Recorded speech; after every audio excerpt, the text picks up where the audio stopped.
அஸ்ஸலாமு அலைக்கும் friends, welcome to Nafisa cooking of yours. இன்றைக்கி பாவக்காய் எப்படி செய்கிறதுன்னு பார்க்கலாம் வாங்க ஃப்ரெண்ட்ஸ். முதல்ல குழம்பு செய்யலாம். இது முதல்ல நான் க்யூபாக வாஷ் பண்ணி நல்லா க்யூபாக கட் பண்ணி வச்சுருக்கேன். இந்த மாதிரி ஒரு இன்ச்சுக்கு நான் கட் பண்ணி வச்சுருக்கேன். இதை முதல்ல கட் பண்ணிவிட்டு அதுக்கப்புறமா 2 வெங்காயம், அதுக்கு பெரிய வெங்காயம் தான் எடுத்திருக்கேன். 2 வெங்காயம், அதுக்கப்புறமா 3 தக்காளி, பூண்டு கொஞ்சம் அதிகமாக தான் எடுத்திருக்கேன். பூண்டு இதுக்கு டேஸ்ட்டு நல்லா தரும், அதனால நான் பூண்டு கொஞ்சம் அதிகமாக எடுத்திருக்கேன். அதுக்கப்புறமா வெந்தயமும் ஜீரகமும் 2யும் நான் வறுத்து வச்சுருக்கேன். இது எல்லாமே நல்லா பேஸ்ட் பண்ணிக்கலாம் வாங்க ஃப்ரெண்ட்ஸ். பாருங்கள் ஃப்ரெண்ட்ஸ், நல்லா பேஸ்ட்டாக அரைச்சிட்டேன். எல்லாமே சேர்த்து அரைச்சிட்டேன் நான். முதல்ல ஒரு பாத்திரம் வச்சுக்கலாம். அதுக்கப்புறமா அதுக்கப்புறமா ஒரு 2 ஸ்பூன் எண்ணெய் விட்டுக்கலாம். இது நல்லெண்ணெய். அதுக்கப்புறமா நான் ஆலிவ் ஆயில் கொஞ்சம் சேர்க்குறேன். இதுக்கு நல்லா டேஸ்ட்டு தரும். அதுக்கப்புறமா எண்ணெய் நல்லா சூடாயிடுச்சு ஃப்ரெண்ட்ஸ். இப்போ கடுகை போட்டுக்கலாம்.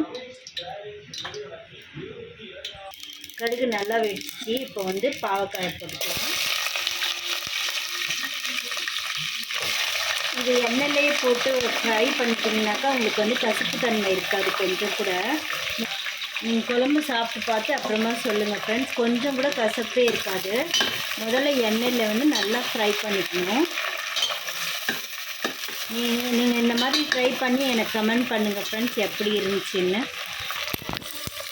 பாருங்கள் ஃப்ரெண்ட்ஸ், நல்லா ஃப்ரை பண்ணிக்கணும். இதுக்கு பாதி அளவுக்கு ஏதாச்சும் இதுலேயே எண்ணெயிலேயே நல்லா வெந்துடணும். இது அந்த மாதிரி ஃப்ரை பண்ணிக்கணும். பாருங்கள் ஃப்ரெண்ட்ஸ், பாதி அளவுக்கு வெந்துருச்சு. நல்லா பாருங்கள், ரெட்டிஷ் ஆகிடுச்சு, இந்த மாதிரி ஆகிடுச்சு. இதுக்கப்புறமா கருவேப்பிலை போட்டுக்கலாம்.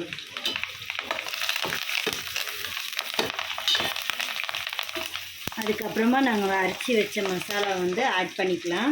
இது ஃபுல்லாக தக்காளி, வெங்காயம், இன்னும் ஜீரகம், வெந்தயம், பூண்டு, இது 4யும் நல்லா பேஸ்ட்டாக பண்ணி வச்சுருக்கேன். இதை இந்த மசாலாக்குள்ளேயே சேர்த்துக்கலாம். இந்த பாவக்காய் கூடயே சேர்த்துக்கலாம். ஈஸியாக சிம்பிளாக செஞ்சிடலாம் ஃப்ரெண்ட்ஸ். இது ஒன்றும் கஷ்டம் இல்லை. இதை நல்லா எண்ணெய் பிரிஞ்சு வந்துட்டோம். அது வரைக்கும் நல்லா வேகட்டும். இது பாருங்கள் ஃப்ரெண்ட்ஸ், நல்லா கொதிச்சு வந்துடுச்சு. இந்த ஸ்டேஜில் நாங்கள் மசாலா ஆட் பண்ணிக்கலாம். என்னன்னாக்கா தனியாத்தூள் 2 டீஸ்பூன் எடுத்திருக்கேன். மிளகாய் தூள் 1 டீஸ்பூன் எடுத்திருக்கேன். அதுக்கப்புறமா மஞ்சள் தூள், இது எல்லாமே நான் மசாலாக்குள்ளேயே சேர்த்துக்கிறேன்.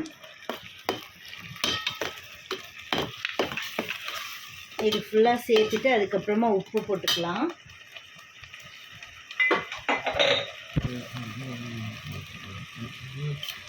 உப்பு போட்டுக்கலாம்.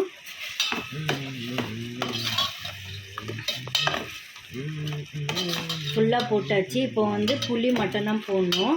புளியும் தேங்காய் மட்டும்தான் போடணும். இதில் நல்லா இது எண்ணெய் பிரிஞ்சு வந்த பின்னாடி அதுக்கப்புறமா புளியை போட்டுக்கலாம். இது அதுக்குள்ளே பாவக்காய் நல்லா வெந்துடும். பாருங்கள், இப்போவே நல்லா வெந்துருச்சு பாதி அளவுக்கு. இப்போ மூடி போட்டுடலாம் ஃப்ரெண்ட்ஸ். ஒரு 10 நிமிஷத்துக்கு நாங்கள் மூடி போட்டுடலாம்.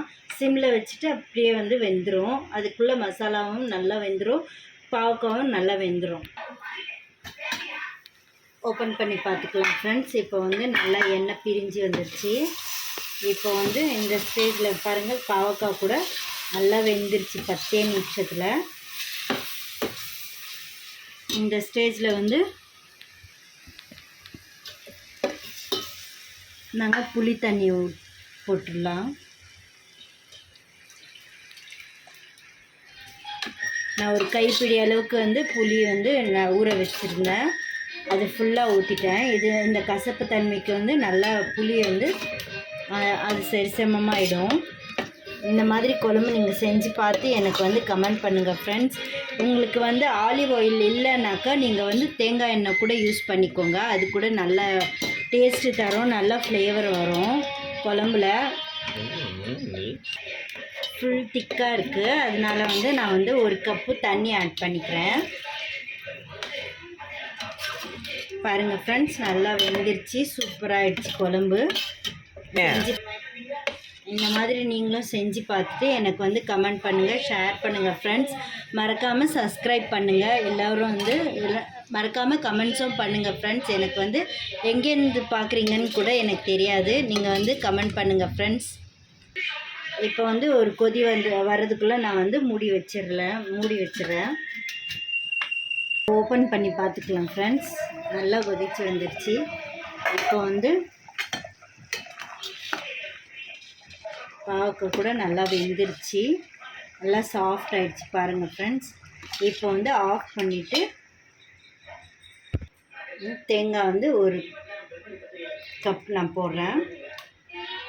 நான் எப்போவுமே ஆஃப் பண்ணிட்டு தான் தேங்காய் போடுவேன், கடைசியில் தான். அப்போ தான் வந்து அதோட ஹெல்த் பெனிஃபிட் எல்லாமே கிடைக்கும். நீங்கள் முதலே போட்டு நல்லா எண்ணெயில் ஃப்ரை பண்ணிட்டீங்கனாக்கா அதோட டேஸ்ட்டு, அதோட ஹெல்த் பெனிஃபிட் எல்லாமே போயிடும். அவ்வளோதான் ஃப்ரெண்ட்ஸ், இறக்கிக்கலாம். அவ்வளோதான் ஃப்ரெண்ட்ஸ், சுட சுட பாவக்காய் குழம்பு ரெடி ஆயிடுச்சு. அவ்வளோதான் ஃப்ரெண்ட்ஸ், வாங்க சாப்பிட்லாம். அல்லாஹ் ஹஃபீஸ்.